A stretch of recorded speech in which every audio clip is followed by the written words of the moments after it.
¿Cómo se encuentran, amigos de Canal Patrio?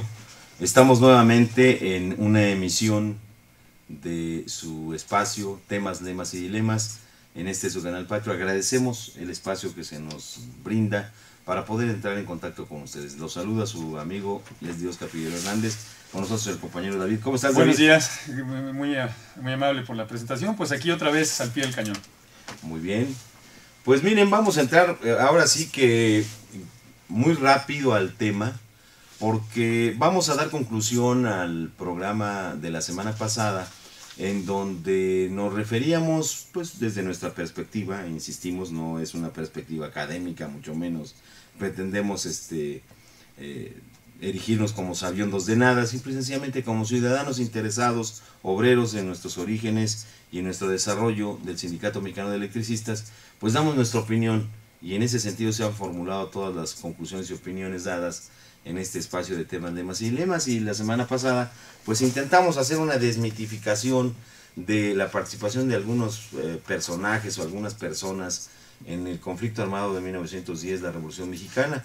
Establecimos lo que en nuestra opinión fue la participación de Madero, de Venustiano Carranza, asimismo como la propia Revolución Mexicana se inscribe en este modelo, en esta teoría de una lucha por el poder entre las élites económico-políticas de la época, 1910, y que bueno, este fenómeno se ha venido reproduciendo de manera cíclica. Yo no digo cada 100 años, nosotros hemos establecido que es simple y sencillamente estos reacomodos de poder ahora se hacen con mucho mayor brevedad como espacio de tiempo, y eso, en mi opinión, es lo que ha permitido que no se llegue a la saturación para estallar en un conflicto armado.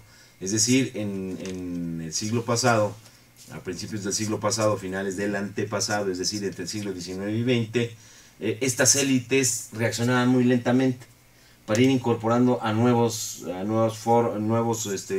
participantes de estas élites del poder económico y político, lo cual traía un enfrentamiento más radical y que pues terminaba siempre en una confrontación armada. Y hoy no, pues hoy vemos que las gentes de las élites económicas y políticas, lo mismo pueden ser en un sexenio panistas que priistas, lo mismo pudieron ser empresarios que ahora miembros del gabinete. En fin, esto le da, como dirían los ideólogos de la derecha, le da flexibilidad a su modelo, ¿no? Pero bueno, ¿con qué concluimos en el terreno de la revolución, mi buen David? Bueno, pues en primer lugar que efectivamente, si lo traemos a valor presente, la Revolución Mexicana dejó tareas pendientes. En primera instancia, me parece que uno de los aspectos centrales de la revolución fue coronar la cuestión agraria. El reparto agrario fue central, cuando menos discursivamente, en el plan de San Luis. Después en el plan de Ayala es central el asunto del objetivo que era el reparto agrario, es decir, la destrucción del latifundismo que generó tantos problemas y la repartición de estas tierras, como decía el general Emiliano Zapata, a quien las trabaja. Esa parte me parece, Oscar, que quedó pendiente, no se logran coronar, particularmente por el asesinato en 1919 de Emiliano Zapata, ordenado por Venustiano Carranza, y posteriormente por el asesinato de Francisco Villa, ¿no? Y por un elemento que me parece central, ante la falta de un partido político en ese entonces, como hasta ahora también es otro problema que queda pendiente de la revolución, no se construye un partido político que aglutine, que una a las dos clases hermanas, ¿no? Que es la clase obrera y el campesinado. Por el contrario, decíamos hace 8 días, se dan enfrentamientos entre los obreros y los campesinos. Pues es una desgracia histórica de nuestra revolución. Me refiero a las batallas que se dan cuando se forman los batallones rojos por Venustiano Carranza, y en donde se enfrentan esos batallones rojos conformados por gente del campo y de la ciudad, algunos obreros artesanos, se enfrentan a los ejércitos de Villa y de Zapata. Entonces, ahí queda pendiente esa tarea. Otra tarea pendiente es el asunto de la industrialización, es decir, aunque no estaba planteada como un objetivo en el plan de Ayala o en el caso de Francisco Villa, pues es un asunto, digamos, que se conectaba con el planteamiento del progreso de México, es decir, que fuéramos un país independiente, ¿no? A partir de esos momentos históricos hasta la fecha seguimos, en mi opinión, Oscar, y con todos los elementos que tiene la gente que es el estudioso del tema, con una economía dependiente del imperialismo norteamericano. No tenemos un capitalismo que en pleno desarrollo, sino por el contrario, un capitalismo cada vez, tanto en importaciones y exportaciones, dependiente del capital gringo. Y una cuestión central es de que no tenemos soberanía alimentaria. Es decir, México siendo un país en mucho tiempo productor de maíz y de granos fundamentales como el trigo, etcétera, para la alimentación, hoy lo tenemos que importar. Es decir, México sufre una severa crisis alimentaria y eso es producto precisamente de que desde el movimiento revolucionario no se corona esta parte. El problema de la formación de la Constitución, de la conformación de la Constitución mexicana de 1917, pues efectivamente deja algunos aspectos pues muy positivos, ¿no? El proyecto carrancista que se entrega, como decíamos hace 8 días, el 1 de diciembre de 1916, era una copia de la Constitución de 1857. No contemplaba ni el artículo 3º, no contemplaba ni el artículo 27, que era el reparto de tierras, menos el 123. Y menos el 123, el derecho al trabajo y por lo tanto a la huelga y a salarios suficientes.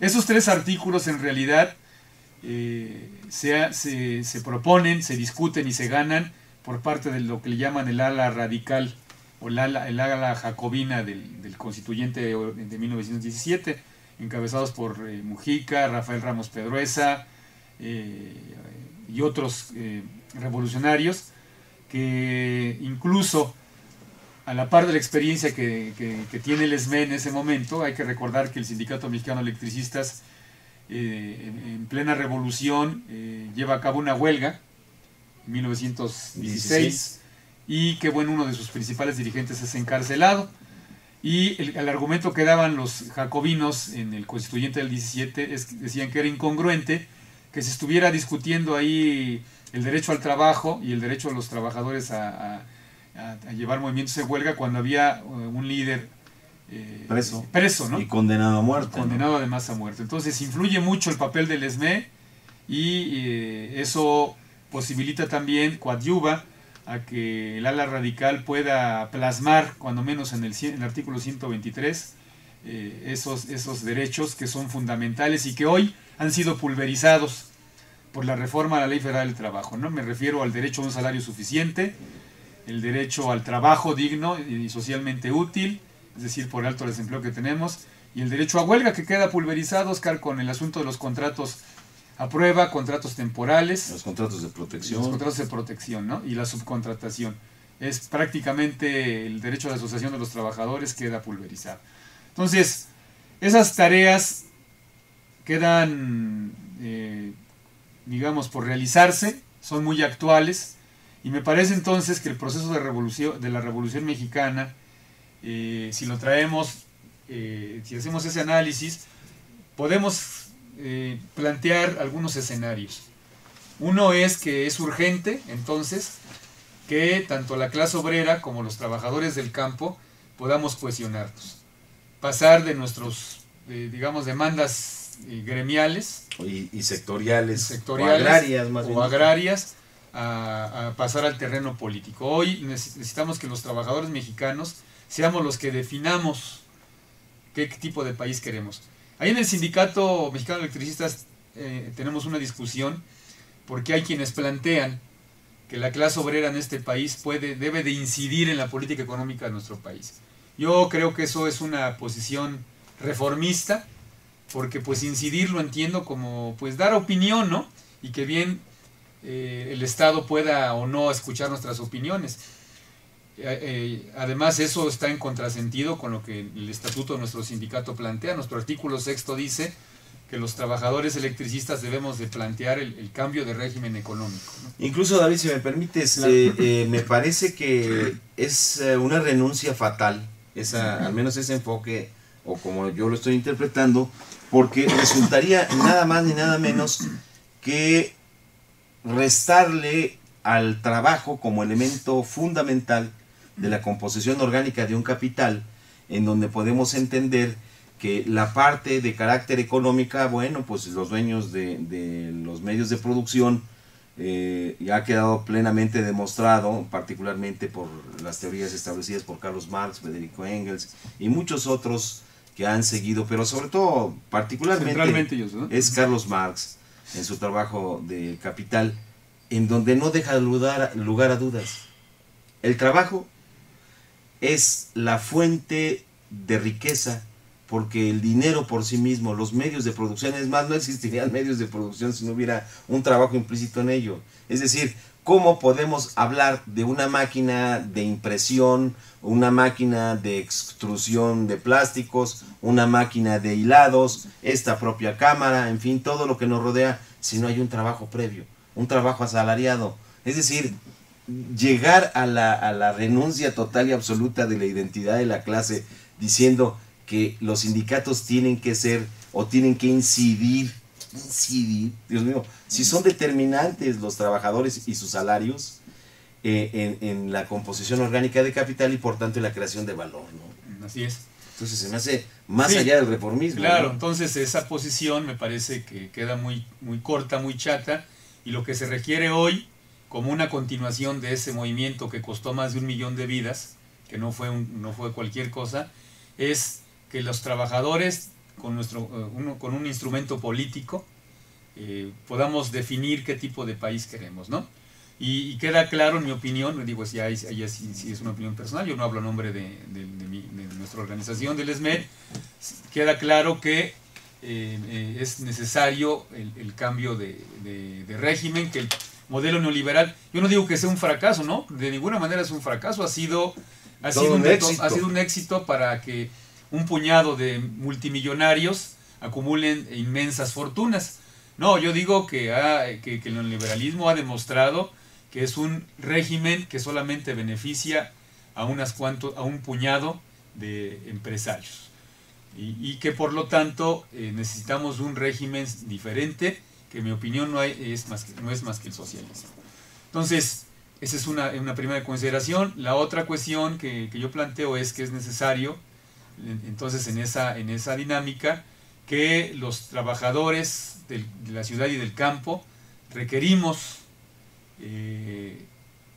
elevar nuestros niveles de organización, no solamente económico, sino también de carácter político, y que eso va, Oscar, junto con pegado, como se dice, a que tengamos que elevar nuestros niveles de formación política. Y lo digo por lo siguiente, quiero ser muy reiterativo. Ahorita, por ejemplo, permea en el ambiente en todos lados, que está a un pasito, en esta semana, en el asunto de la final de fútbol, ¿no? Así es.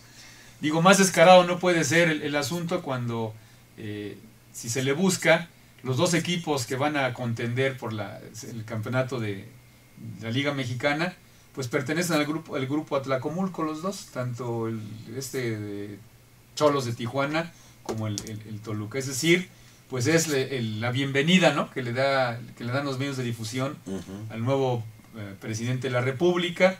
Es decir, el fútbol sirve nuevamente como medio de expresión política, social y económica de este país. Y como un elemento de control y de distracción para los trabajadores. Está la gente más preocupada a ver quién va a ganar, como si fueran dos superpotencias futbolísticas. Además, técnicamente dar lástima ver ese tipo de juegos. Y lo más grave es eso, ¿no?, lo que acabas de decir, un asunto, digamos, de control de la población trabajadora. Nos tenemos que despojar de esa parte. Sí. Es necesario que los trabajadores ya tengamos esos niveles de conciencia, porque eso es lo que nos ha hecho la diferencia incluso con América Latina. En América Latina, ya no digamos que en Europa, los niveles de organización que tienen, por ejemplo, los trabajadores brasileños, pues de verdad son ejemplares, ¿no? sus medios de investigación que tienen algunos sindicatos, son de veras. Pues empecemos simple y sencillamente porque el Partido de Trabajo brasileño es verdaderamente un instrumento político, un organismo que fue creado por los trabajadores, con independencia de su desarrollo posterior y lo que sea. Eso muestra con mucha claridad cómo la clase trabajadora del Brasil dejó muy claro que atrás dejaba por un lado el gremialismo, el sectarismo propio de los sindicatos por industria, por rama, por lo que sea, por actividad económica, y decidieron dar el impulso para tomar el poder político. Ese poder político que cambia todo lo que en su entorno está, como son las relaciones económicas, sociales, políticas, culturales de una nación, y por ello es que un poco antes de que entremos en el siguiente tema, que es esto que se termine el Calderonato, este lúgubre personaje, Felipe Calderón Hinojosa, en un periodo de su ya fatídico sexenio, se rasgaba las vestiduras y decía: hablemos bien de México. ¿Por qué todo el mundo habla bien de México? Y más bien dicho, ¿por qué todos los brasileños hablan bien de su país y los mexicanos no podemos hacerlo de México? Vean nada más el tamaño de la perogrullada. Pues simple y sencillamente porque aquí las cosas están del terror. Y en Brasil pues había cosas que destacar que los propios brasileños no podían negar: la reducción de la pobreza, la organización política tal que llevó a un obrero, a un trabajador, a la investidura del presidente de la República, que dio el caso de Lula, un presidente que al menos, yo no digo, no tampoco le resto la gravedad al hecho de que muchas de sus promesas no las cumplió a cabalidad, pero eso tocará a los brasileños, pero como el fenómeno yo lo digo simple y sencillamente, Ignacio Lula da Silva fue capaz de atemperar la agresividad del modelo económico neoliberal, fue capaz de en algunos sectores transformar ese impulso económico egoísta en beneficio de unos cuantos en una economía más colectiva, más social, que logró sacar al Brasil de los lugares en donde se encontraba con respecto a la pobreza. Asimismo logró abatir en una forma más exitosa, por decirlo así, allá hay abatimiento del grado de desigualdad entre brasileños, y en México por el contrario, ¿no? Se ha profundizado. Se ha profundizado. Entonces estas son las secuelas de no haber coronado una revolución democrático-burguesa en 1910-1917, y bueno, hoy esta población está pagando esas, digamos, falta de cohesión que hubo en el movimiento revolucionario. Entonces, a mí me parece que no somos, como dijiste, expertos en el tema, puede haber mucho más situaciones que podemos concluir de este movimiento revolucionario, pero en mi opinión son las situaciones centrales y que nos posibilita poderlo conectar con lo que hoy está sucediendo, ¿no? Seguimos en la actualidad con una clase obrera que no ocupa su lugar que le corresponde ocupar, y lo acabamos de ver en la reforma laboral. Todo el mundo negoció, como decía la revista Proceso, renegociaron los empresarios, negociaron la clase política. En los partidos políticos llamados de izquierda, particularmente el PRD. Menos los afectados, somos los trabajadores. Entonces, ese es el panorama que hoy nos toca enfrentar, y sobre todo en estos 6 años se ha profundizado, y lo más risible es que los medios de comunicación quieren lavarle la cara a este sexenio, argumentando, y escuchaba yo desde el día de ayer y el día de hoy siguen reiterando, canales como el 40 y el 4, que pues que el sexenio que está por terminar, que termina mañana, y que dicen, algunos dicen que por fin, como si el que viene hubiera el alivio, va a haber un viraje, ¿no? Hubiera un viraje a la política económica. Resulta que dicen que dejó estabilidad económica. Yo creo que los datos, más allá de un asunto ideológico, con los datos podemos desmentir esta aseveración. No hay estabilidad económica, y claro que en materia de derechos humanos fue pavoroso. Claro. Mira, David, bueno, pues de hecho ya estamos abordando la siguiente fase del programa, porque no es imposible de cuando hace uno referencia a la Revolución Mexicana, a la lucha armada de 1910, estaríamos siendo omisos si solo la refiriésemos como un hecho histórico, cuando la Revolución Mexicana se levantó precisamente por el grado de diferencias tan radicales que había en aquel momento, Claro.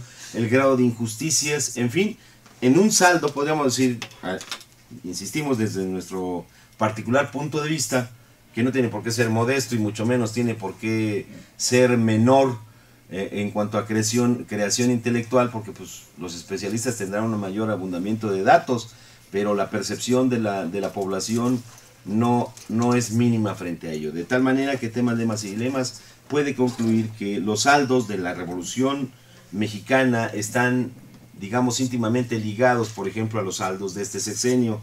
Si nosotros traemos a valor presente que la Revolución Mexicana estalla fundamentalmente, ya lo dijimos, con independencia de quienes la incitan, que ya quedó claro que es como parte de una teoría de las élites, que son estas capas de la burguesía que no fueron incorporadas al grupo de los científicos de Porfirio Díaz. Bueno, pues buscan entonces con su poderío económico y su capacidad, digamos, intelectual, concitar a los verdaderos actores, que es el pueblo de México, para involucrarse en una lucha armada, como fue el caso en 1910 de Villa, Zapata, Orozco y otros tantos verdaderos líderes revolucionarios que finalmente su existencia quedó aunada en la nada.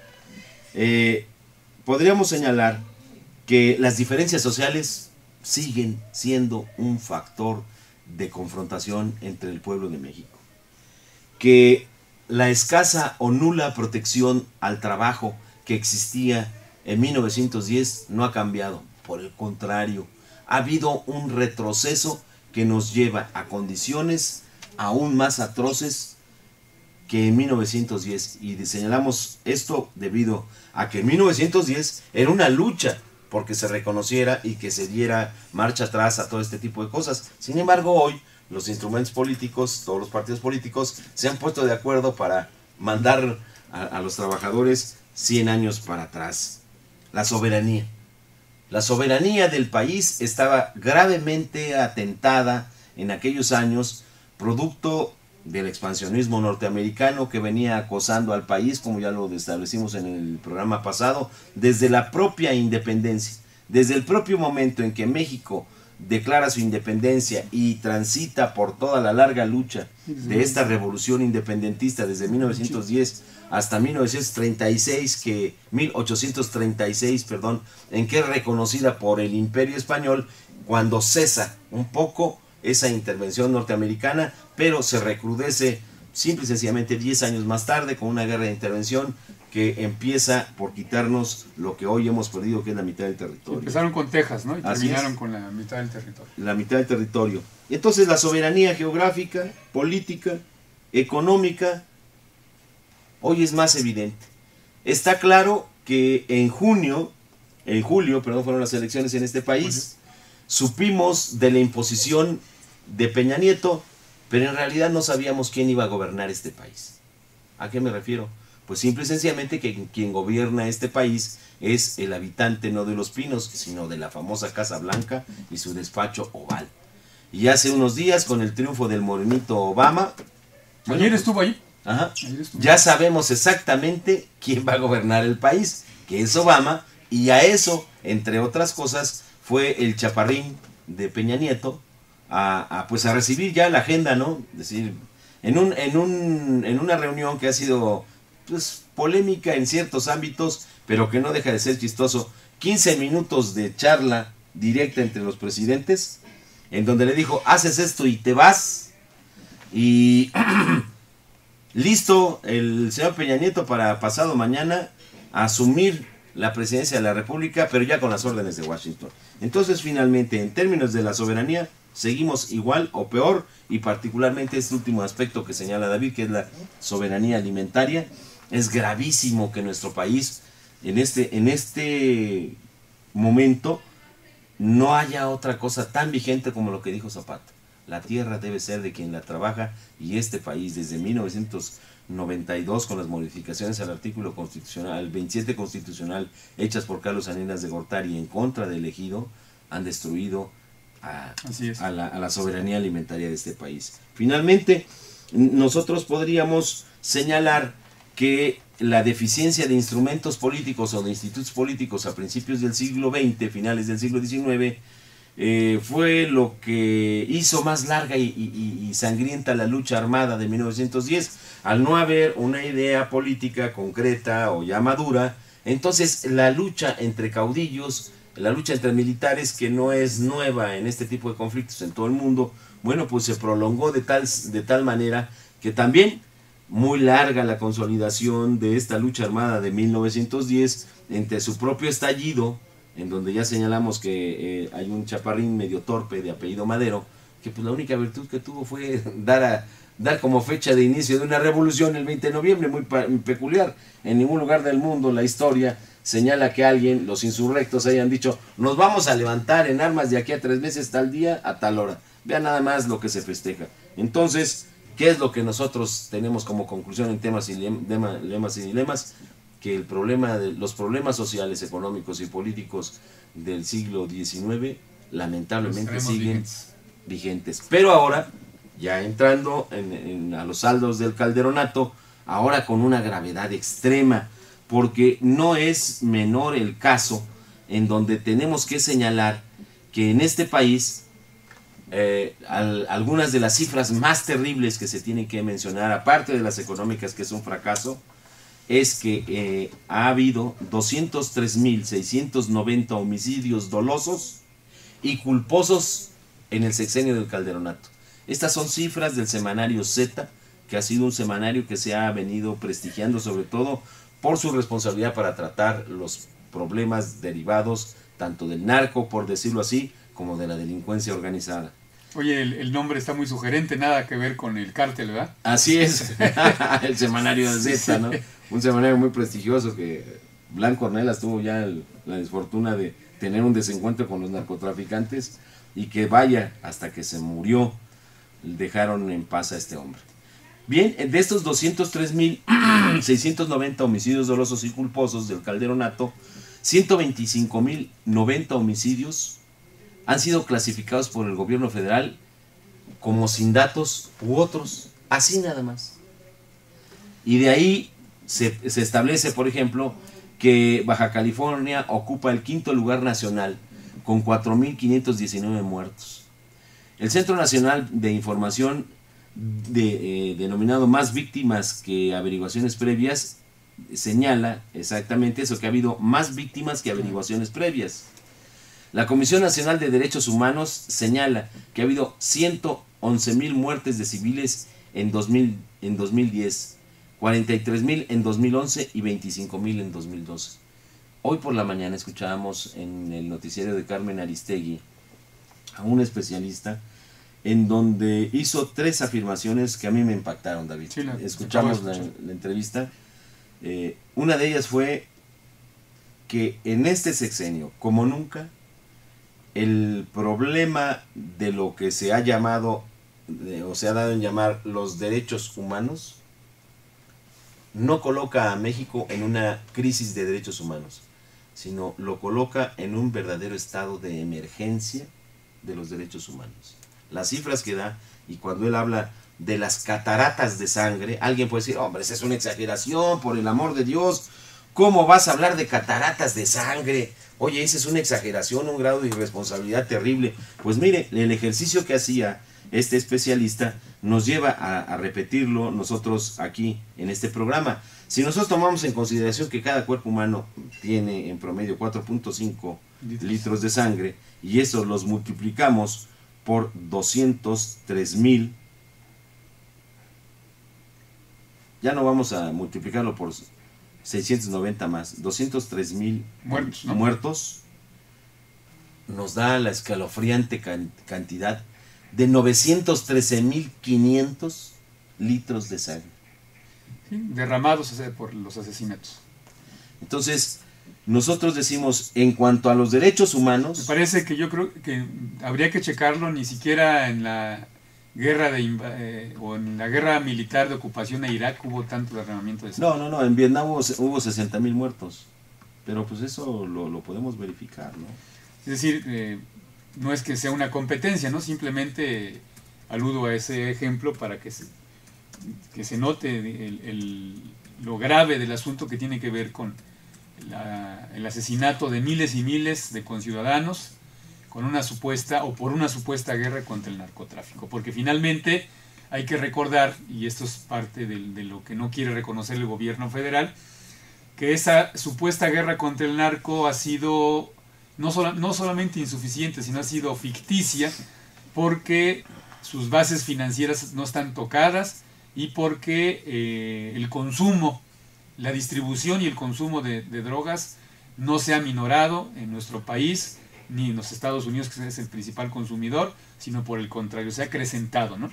Es decir, los mismos narcos lo han dicho, en el caso de las cabezas que se han, o bien que han asesinado, o que han capturado, pues son reemplazables, no pasa nada, ¿no? El problema está en las miles y miles de familias, de gente que nada tiene que ver con el narcotráfico y que han sido víctimas de esta supuesta lucha en contra del crimen organizado. Entonces, de verdad, es para que a este señor Calderón no se le dejara ni siquiera salir del país e inmediatamente, ya ahora sin fuero constitucional, fuera enjuiciado por, me parece a mí que ha cometido han cometido miles de homicidios, lo que le llaman algo así los de derechos humanos, de lesa humanidad, ¿no? Han sido genocidios, o es un genocidio el que ha llevado a cabo en el caso de nuestra nación mexicana. Pues sí, porque simple y sencillamente la pregunta que hacía David, los datos, el dato principal que acabamos de dar es el informe gubernamental, en donde deja claro todos los muertos que ha habido en el país en estos 6 años, los llama dolosos y culposos. No todos están relacionados supuestamente con el narcotráfico, sino son el registro de todos los homicidios dolosos y culposos durante el calderonato. Pero esta investigación de este diario sí establece que 83.191 asesinatos están relacionados con el crimen organizado. De tal suerte que, imaginen nada más, si nosotros hacemos un ejercicio de pensamiento rápido, simple, no tortuoso, de buena fe, podríamos decir que han muerto 83.000 delincuentes. Bueno, ¿esto querría decir que el país cada día es más seguro? ¿O está totalmente libre de la delincuencia? Y esto, señores, es engañarse a sí mismos. Pero simple y sencillamente, en el terreno de las lamentables comparaciones o las terribles comparaciones en ese sentido, la guerra de Vietnam, según cifras oficiales, señala que hubieron en esa guerra 58.159 muertos. O sea, vean simple y sencillamente la cantidad tan enorme de muertos que hubo en una guerra, en una conflagración que duró, pues, por ahí de 1965-66, que oficialmente entra en guerra a Estados Unidos, hasta 1973. Prácticamente entre 8 y 10 años, ¿no? Entre 10 años, y aquí en 6 años, tan solo en 6 años, por no hablar también de los muertos generados en el sexenio de Vicente Fox, que es en donde se arrecia, es en donde Washington da la orden mucho más estricta de ir, de dar el baño de sangre en el país, en México y no en los Estados Unidos. Entonces, yo creo que hay implicaciones, como lo dice David, muy graves, sobre todo en este sexenio, si nosotros hablamos ya de los derechos humanos, que no tan solo se refieren a los casos de tortura, a esto que normalmente estamos habituados, ¿no? Los derechos humanos, cuando se violan, estamos pensando que hay tortura, que hay vejación por parte de las Fuerzas Armadas, como las ha habido. Es una parte. Es una parte, pero hoy la categoría de daños a los derechos humanos se extiende, ¿no, David? Sí, particularmente porque hubo una reforma constitucional al artículo 102 de nuestra Carta Magna, en donde se plantea, a diferencia de como se hacía antes, que también los derechos laborales se consideran ya derechos humanos. Entonces, si vemos ya desde ese perfil lo que ha sido la acción contra los derechos humanos en este país, pues todavía es más desastrosa, en virtud de que el sexenio de Calderón se distinguió, entre otras cosas, por el despido injustificado de muchos trabajadores. Con casos concretos, los más de 8,000 trabajadores que integraban a Mexicana de Aviación, y en el caso de los más de 44,000 trabajadores que integrábamos a la empresa Luz y Fuerza del Centro, agremiados al Sindicato Mexicano de Electricistas. Y sobre todo habrá que también recordar que en el caso, por ejemplo, de la agresión a los mineros, es todavía mucho más grave, ¿no? Porque como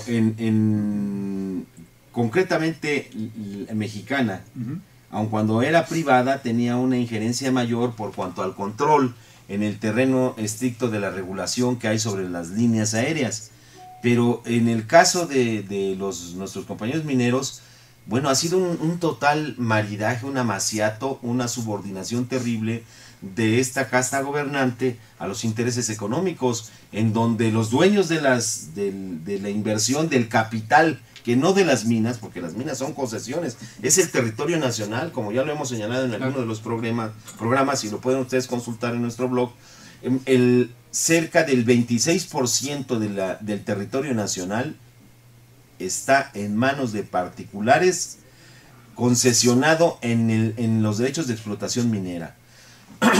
Hemos señalado que en los 300 años, en los 500 años de colonización española, no logró la penetración territorial, porque alcanzó cerca del 8% a lo que hoy tenemos.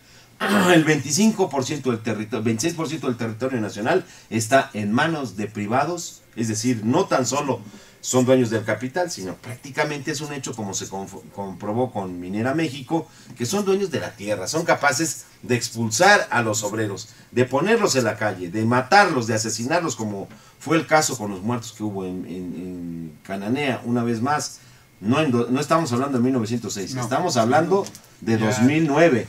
¿No? Con la entrada del ejército, incluso así hace un año, ¿no? En la mina. Exactamente. Hoy está ocupada por esquiroles de la CTM, esa mina que hoy que era Cananea, que hoy incluso le cambiaron de nombre y que la tienen. Pero le quieren cambiar el nombre a la mina y al pueblo, ¿no? Eso es parte de lo que dices, ¿no? Como son dueños no solamente de la concesión, sino también del lugar donde se ubican las minas. Entonces, esas partes tienen que ver precisamente con pues aquí está en debate un aspecto que comenté hace un rato, Oscar, que el intento que están haciendo algunos medios de comunicación para lavarle la cara a este sexenio, argumentándose que bueno, sí hubo algunos problemas en derechos humanos, pero que hay estabilidad económica. Entonces, ni hubo algunos problemas en derechos humanos, como ya lo dijo el compañero Oscar, es una verdadera contingencia, una crisis humanitaria, en lo que se refiere a derechos humanos, y en el asunto de los aspectos laborales, la cuestión es todavía mucho más grave. Tengo aquí unos datos a la vista que tienen que ver con, a mí me parece que hay 3 elementos, puede haber más, pero 3 elementos centrales que o bien indican que en un país tiene estabilidad económica, Oscar, o bien indican que ese país tiene una grave crisis económica. Y me refiero a lo siguiente. Es decir, empleo y salario es un aspecto fundamental para ver cómo anda la economía de un país. Costo del asunto, digamos, alimentos y artículos de primera necesidad, es decir, inflación, y la composición de lo que le llaman hoy la pirámide social, es decir, los niveles de pobreza. Yo empezaría con esto. Tengo aquí a la vista un estudio que hace un experto en la materia, Julio Volvinic, que pertenece al Colegio de México y que publicó el periódico La Jornada hace algún tiempo, en donde el investigador, el doctor Volvinic, plantea que los estudios que ha venido realizando la Coneval es el consejo gubernamental que está encargado de hacer los estudios de pobreza en nuestro país. Entonces resulta, dice él, que están maquillados estos estudios. El Coneval reconoce que en México hay solamente 52 millones de pobres. E incluso se habla de que dicen ellos que los estratos medios se han fortalecido. Y que ha habido, pues, digamos, un mejoramiento con respecto a otros sexenios en los niveles digamos, de obtención de los satisfactores que debemos tener todos los pobladores, es decir, alimento, vestido, educación, etcétera, etcétera. Sin embargo, lo que plantea Julio Volvini que es diferente. Él dice que derivado de todos los análisis, las investigaciones que han realizado, se concluye lo siguiente. En nuestro país existen 93 millones de pobres, de una población reconocida por la INEGI de cerca de 110 millones de habitantes. Es decir, estamos hablando de cerca del 85% de pobladores o de ciudadanos o de integrantes de nuestra nación en estado de pobreza. Y lo divide de la siguiente manera. Dice que hay, en estado de indigencia, existen el 32% de pobladores de este país son indigentes, es decir, lo que se llama la pobreza extrema. ¿Qué es la indigencia? Bueno, pues según esto, la indigencia es todas aquellas gentes que con lo que ganan, con lo que tienen de ingreso, no satisfacen ni el 50% de las necesidades vitales que debe tener un ser humano. ¿A qué se refiere? Bueno, se refiere a que ni siquiera pueden comer, ni tienen una vivienda, ni mucho menos pues tienen acceso a educación o a bienes de salud satisfactores, de alguna manera. Es decir, viven, a eso se refieren con este concepto que lo modifica no él, sino que son modificaciones que hace el Coneval. Lo que antes llamaban pobreza extrema, ahora le llaman pobreza en indigencia. Sí, o sea, le van poniendo apellidos. Es como si la pobreza se fuese casando. Primero eran pobres a secas, después los pobres extremos, y luego los pobres en desigualdad alimentaria, y ahora, bueno, pues los pobres en indigencia. Después pasa a plantear que la pobreza no indigente, en donde, de acuerdo a las cifras que da Volvini, el 50.8% de la población, es decir, lo da en cifras.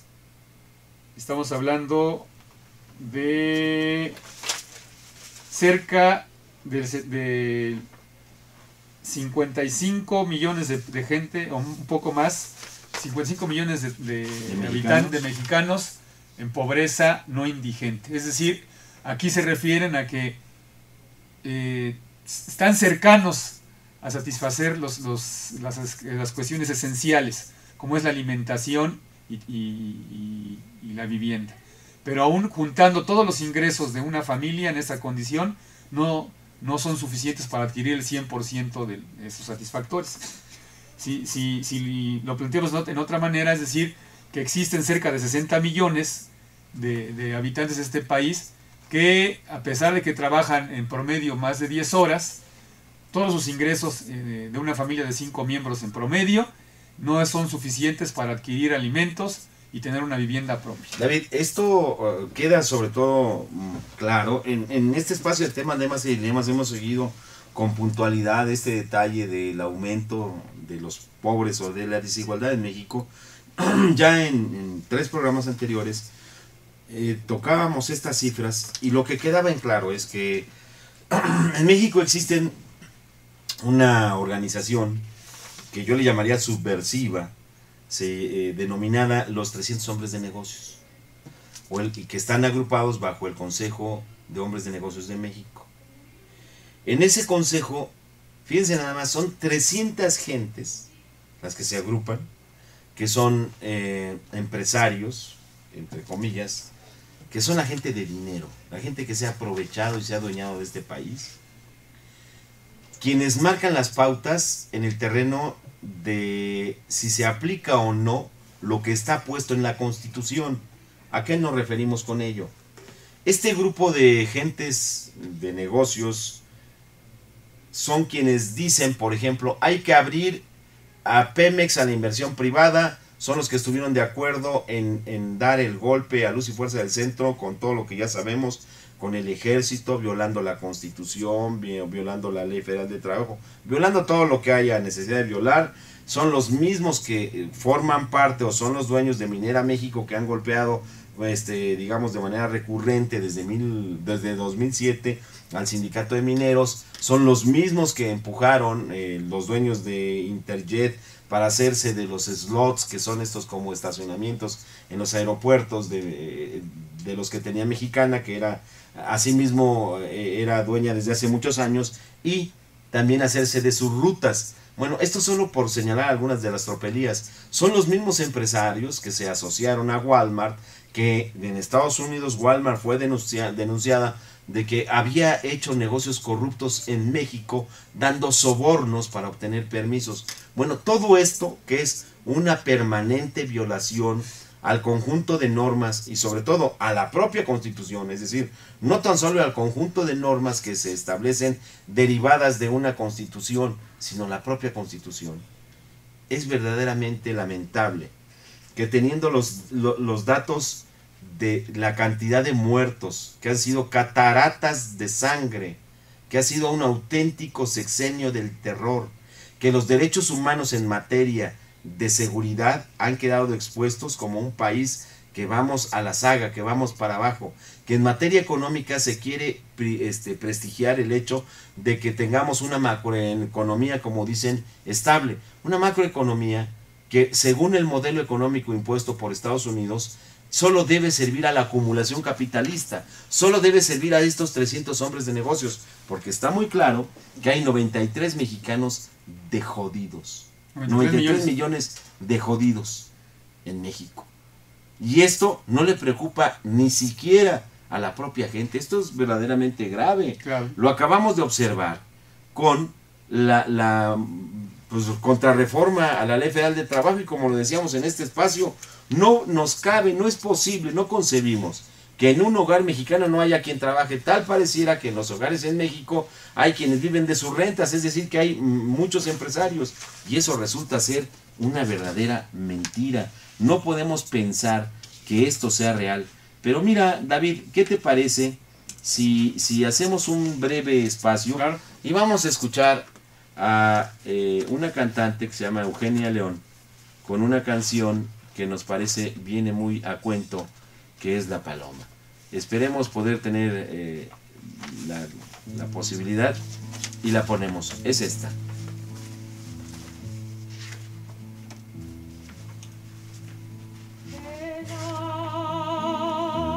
Año 64, válgame Dios.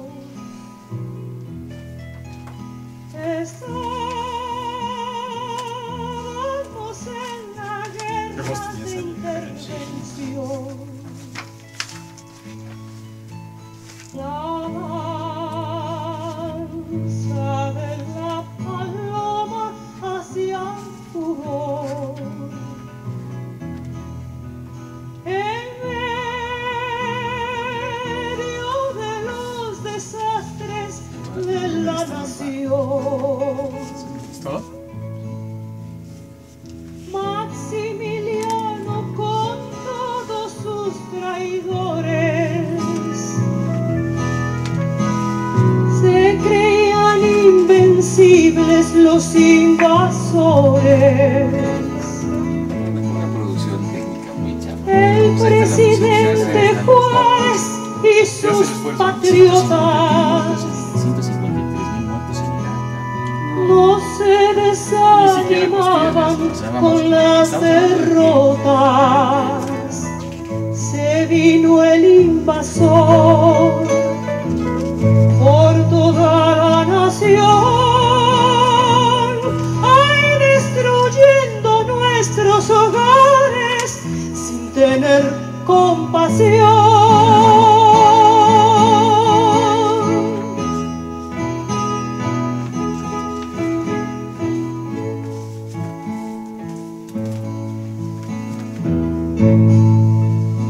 El año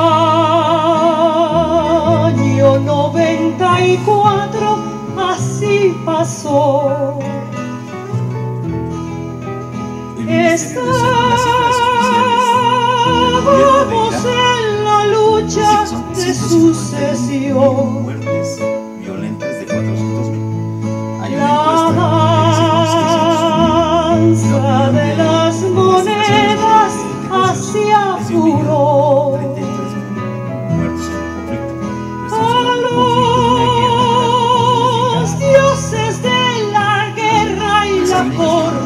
canción.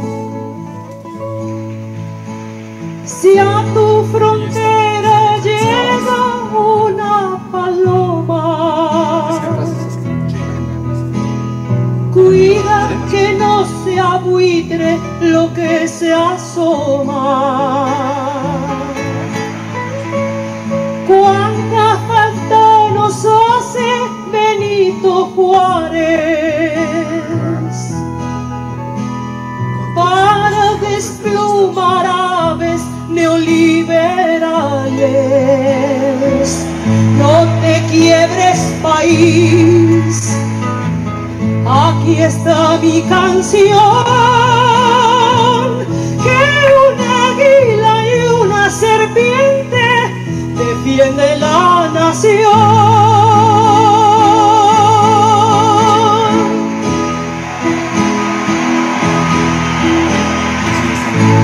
Hay palomita de ayer y hoy contra el racismo y la intervención. Vuela paloma a las fronteras, quita una estrella a su bandera, que no queremos imperialismos, estamos hartos de su cinismo, que nuestros aires son soberanos, somos chinacos y mexicanos.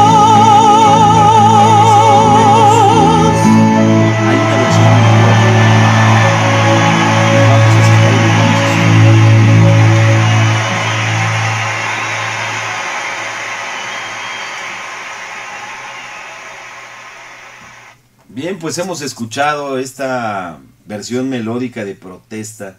No melódica, porque esto se oye muy mal. Es una auténtica obra de arte, del arte mexicano en cuanto a su expresión musical, en donde rechazamos, al menos en esos años, que esta canción es de 1996, rechazábamos abiertamente el neoliberalismo, pero ¿qué ha venido sucediendo? No lo sabemos.